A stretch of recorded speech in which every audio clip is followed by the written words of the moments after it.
महाराज जी ने दे दी ड्यूटी, आ गई।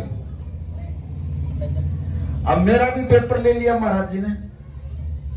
बताओ बाबा जी, आप पूरे हरियाणा में जाते हो, पूरे राजस्थान में जाते हो, क्या देखे आपने संगत में घूम के, मुझे ये बताओ। मैंने कहा गुरु महाराज जी, आपके हम तो जहां भी जाते हैं आपका ही कीर्तन होता है, आपका ही सत्संग होता है वहां तो। बोला बस यही देखे आपने। मगर जी बस यही है, जो आपकी संगत आवे आपका कीर्तन कर दे, हमारी आपने ड्यूटी लगा रखी, हम सत्संग करके आ जाए। बोला और कुछ नहीं देखा। बड़े ध्यान से सुनना इसका, आप किंगा खड़े हो और कहां पर हो आप हो, इससे ये पता लगेगा। इस साकी से देखना, हम तो हैं कुछ भी नहीं। अब इतनी बात जब गुरु महाराज जी कह रहे थे तो मैं वहां से चल पड़ा। अब महाराज जी के हाथ में लिस्ट है। मैंने कहा मगर महाराज जी आप ये कैसी लिस्ट ले रहे हो? मैं बोला इधर आ। अब वो लिस्ट मैं पढ़ कर देखा। अब मुझे तो नहीं पता भाई, जो महाराज जी के जो मेन सेवक है, नाम जपने वाले हैं, मैंने तो उनके नाम याद रहे। जो अमृत वेले में नित्य नेम जो सचखंड में हाजिर लागे, हम तो उन्हें देखा। और ये जो उठते बैठते जो नाम जप है, इनकी इतनी अहमियत नहीं है। अब महाराज जी ने उस लिस्ट दिखाई, बोला देख इनमें नाम, तो पूरे उसमें घूम गया। मैं कहने लगा महाराज जी इसमें लिस्ट में तो नाम है नहीं उनके। बोले लिस्ट में नाम नहीं है, मगर ना एक भी नाम नहीं इसमें। तो जो आपसे जुड़े हो या जो आपका नाम ले उनका तो नाम ही नहीं है इस लिस्ट में। फिर महाराज जी ने दूसरी लिस्ट दिखाई। अब दूसरी लिस्ट में देखा तो महाराज जी इसमें तो नाम है उनके। अब यह जो पहली लिस्ट थी, महाराज जी समझावा फिर बोले जो पहली लिस्ट है या तो उनकी है जो कीर्तन करे ऊपर लेवल से, जो सेवा करे, जो दिन में 2-4 बार नाम बोल ले, मैं तो मेरे को याद करते हैं। देखो यहाँ महाराज जी ने समझा, नो बोले ये आत्माएं तो मेरे को याद करती है, और जिनको मैं खुद याद करता हूं, या दूसरी लिस्ट उठती है वो मेरे को याद नहीं करते। जो अमृत वेले में नित्य नियम उठकर जो सुमरन करते हैं, जो भजन करते हैं ना, मैं उनको याद करता हूं। और जो ये कीर्तन करे और जो दिन में 2-4 बार नाम ले ले, वो मेरे को याद करते हैं।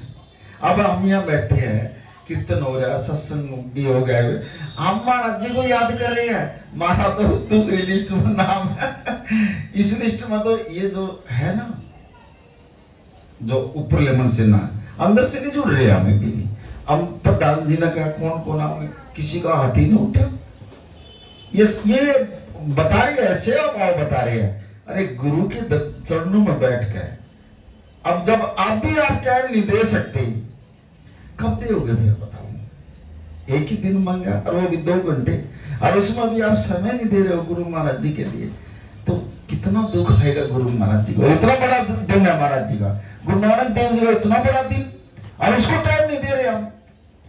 इसीलिए मैं जब आपको संसार में क्या नहीं दे रहा गुरु महाराज जी, तुम्हारे को क्या नहीं दिया महाराज जी ने, और आप 1-2 घंटे का टाइम नहीं दे सकते गुरु को। एक समय ऐसा आएगा जो आज हम जो ना गुरु को टाइम नहीं दे रहे, फिर गुरु भी टाइम नहीं मिलेगा। देख लो, ये ध्यान कर लियो। और समय खराब है कति, समय का योग परिवर्तन, ये परिवर्तन का समय है। ये जो डायमंड जो ये चल रही है ना, ये सब फैलोंगे, नई नई चीजें आएंगी, और हमारे पर के तो फिर हो जाएगा सब कुछ, बदल जाएगा सब कुछ, बदलने वाला है। जितना भी टाइम परमात्मा को दिया जाए उतना दो। और ये तो 2 घंटे का टाइम है, 2 घंटे का टाइम निकाला है बस, ज्यादा नहीं। जब 2 घंटे हम अपने गुरु को नहीं दे सकते, अरे ऐसे ऐसे दुख गुरु महाराज जी हमारे काटने लग रहा, ऐसे ऐसे काम गुरु करने लग रहा, और फिर हम गुरु को समय नहीं दे सकते। इसीलिए भेजा क्या गुरु ने, जब हम यहाँ इस धरती के ऊपर भेजे महाराज जी ने, नो तो भेजा था कि जाओ नीचे जाओ ना, कमा के ले कुछ, नाम भी दे दिया, सब कुछ दे दिया, शादी भी कर दी, बच्चे भी दे दिए, मकान भी दे दिया, पैसा भी दे दिया, फिर जो ना गुरु को टाइम नहीं दे रहे। मत ऐसे ना सोचो, बढ़ चढ़कर जो ना अपना साथ देना। वो इतना बड़ा परमात्मा है, जब वहां चलते हैं ना साक्षात रूप में महाराज होते हैं। मेरे बच्चे आ रहे हैं, रोड पर गए, गेल में होता गुरु महाराज जी, देखता एक एक जीव के ऊपर नजर है उसकी, एक एक जीव के ऊपर। और जब समय निकट जाएगा ना फिर हम पछताओगे। ऐसा काम ना करो, अगर हमें पछताना पड़े। ऐसा काम करो, हम गुरु से नजर मिलावा जाकर, हे गुरु महाराज जी आपने जो ना नाम भी दिया, सेवा भी करवाई, सुमरन भी करवाया, फिर हम जो ना वैसे गुरु के आगे जो ना जितना नीवा होकर जाओगे ना, नीवापन होकर जाओगे, उतना ही बढ़िया रहेगा। लेकिन नजर मिलाने जोगे तो हो जाएंगे हम।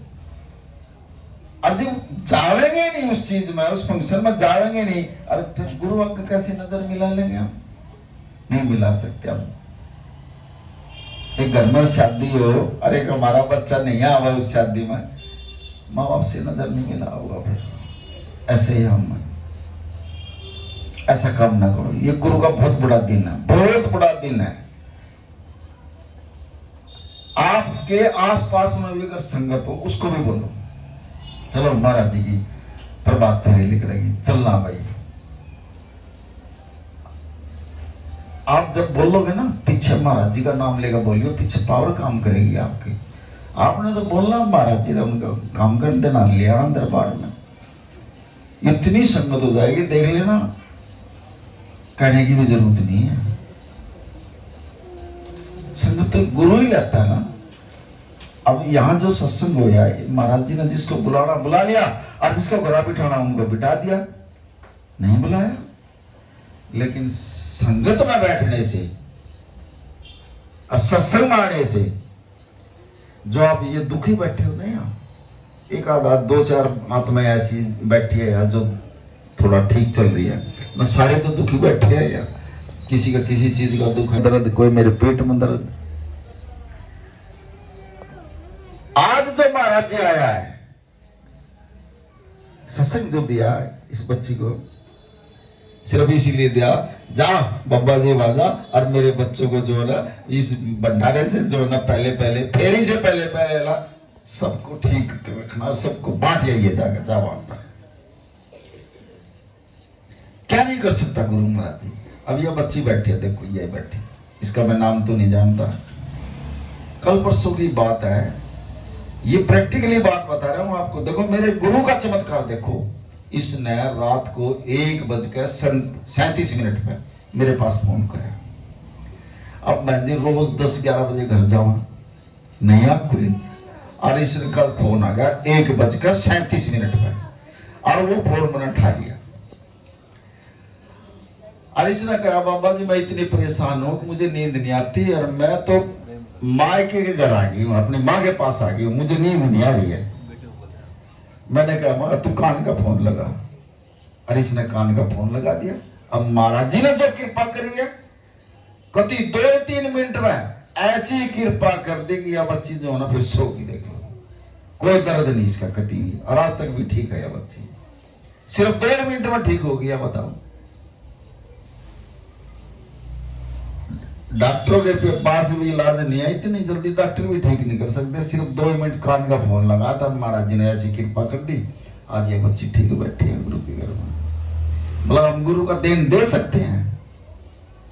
भरोसा रखो गुरु पर, यकीन रखो। आज जो हमारे काम रुक रहे हैं, आज जो हमारे शरीर में दुख है, हमने अपने गुरु पर भरोसा नहीं है, हम गुरु पर भरोसा नहीं कर रहे। हम डॉक्टर का बाज लगे, इधर उधर बाज लगे, पैसे खोयाओगे, कहीं और जा रहे हैं, उनमें चले जाओगे, लेकिन गुरु का ना सुमरन है ना सेवा है, कुछ भी नहीं कर रहे हम तो। और काम गुरु ना करना, कितने चले जाइयो, करता करे न कर सके, गुरु करे सो हुआ है। और 3 लोग नौखंड में, गुरु से बड़ा नहीं कोई, गुरु से बढ़कर तो कुछ है ही नहीं। लेकिन हमने जो है ना गुरु को नहीं समझा, तक नहीं समझा गुरु। जिस दिन गुरु को समझ लिया, यहाँ हृदय में बिठा लिया ना गुरु को, ऑटोमेटिकली कैसे होती है ये अमृत वेले में, नित्य नेम में। जब आदमी उठ बैठ कर जब सुगरण करे ना, और कुछ भी मुंह से बोल दे, कैसे होती है, गेली चेक काट कर दे, ले जा जो इतना बोल दिया। अमृत वेले में इतनी ताकत होती है नित्य नेम में।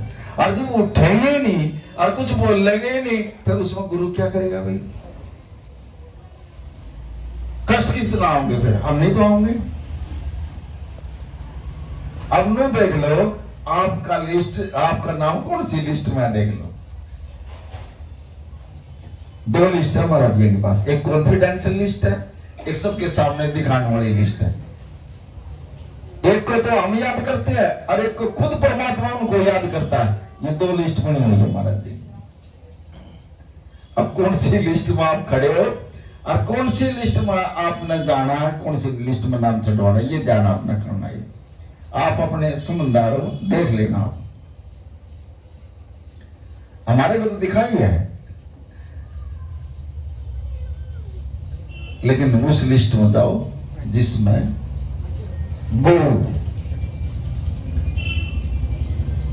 गुरु अपने आप नाम जपाए। एक हम नाम जपाए, वो पहली लिस्ट। एक गुरु अपने नाम अपने अंदर, हमारे अंदर जो ना बैठ कर गुरु नाम जपाए, खुद उस लिस्ट में नाम लिखो। वह लिस्ट कॉन्फिडेंशियल लिस्ट होती है महाराज जी। और वो कैसे होती है? जब आप सुबह अमृत वेले में नित्य नेम में उठोगे ना, आप नहीं उठ सकते, उठाएगा परमात्मा। इस चीज का ये परख है, थोड़ी जुगती है ये। जब आप सुबह नित्य नेम करने लग जाओगे, उठोगे, स्नान करोगे, फिर अपना स्नान भी कराएगा, फिर उठाएगा भी, फिर नाम भी जपवाओगा आपसे। इसका मतलब गुरु आपके अंदर बैठे हैं।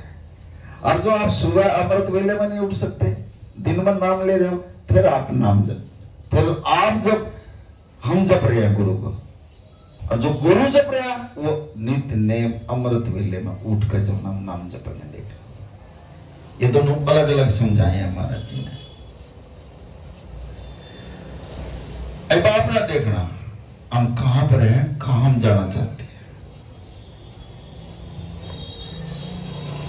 इतने सत्संग सुन लिए, इतने कीर्तन कर लिए, कड़ी तो वो आप में परिवर्तन होना चाहिए ना। खाली लोग थोड़ी एक घंटा कीर्तन कर, एक घंटा सत्संग सुनकर हम चले गए। सत्संग सुनो और सुनकर उस पर अमल करो और उसको अपने अंदर ले आओ। खाली ये नहीं है सत्संग सुन लिया नीचे उतर गया जो ना, नहीं। क्यों? काल खड़ा है, यहां तो आएगा नहीं काल, नीचे उतरते ही काल पकड़ लेगा आपको। ये ध्यान रखना, आपका मन बदल देगा जब, और आपके और विचार हो जाएंगे। फिर यहां नहीं आ सकता। इतना आप यहां बैठे हो, इतना अभी तो आपने कीर्तन खुरा, अब सत्संग सुन रहे हो, आप सुनो लग रहे हो कतिया बैठे बैठे। ये सत्संग जो जा रहा है, सत्संग वो जाएगा अंदर जो पहले अपने आप अपने शरीर पर कोई भी महाराज जी हमारे से करवाता है, अपने शरीर पर प्रैक्टिकल करके जब बोला जाता है। और एक मैं किताब में देख कर बोलूंगा, वो सत्संग अंदर नहीं जाएगा। अब ये परमात्मा सत्संग दे रहा, मैंने बोलना भी नहीं आता, ये गुरु बोल रहा है। और ये चोट लग रही है, बाजे बाजे का ये हो रहा है कि ये सत्संग शायद मेरे पे आ रहा है। ये दुख जो ना मेरे बारे में चर्चा हो रही है। रूहानियत का एक एक रूह के वाइब्रेशन आने लग रहा है, ये वेद बताने लग रहा है। लेकिन समझना ना समझना वो आपका काम है। लेना गुरु से, ना लेना वो आपका काम है। मांगना गुरु से वो आपका काम है। मांग लो गुरु से जो कुछ मांगना, और ढीठ होकर मांगो, और ये देने के लिए आया आपको। लेकिन ज्यादातर जो ना संसार की चीज ना मांगियो, परमात्मा ने मांग लियो, ये निदान है।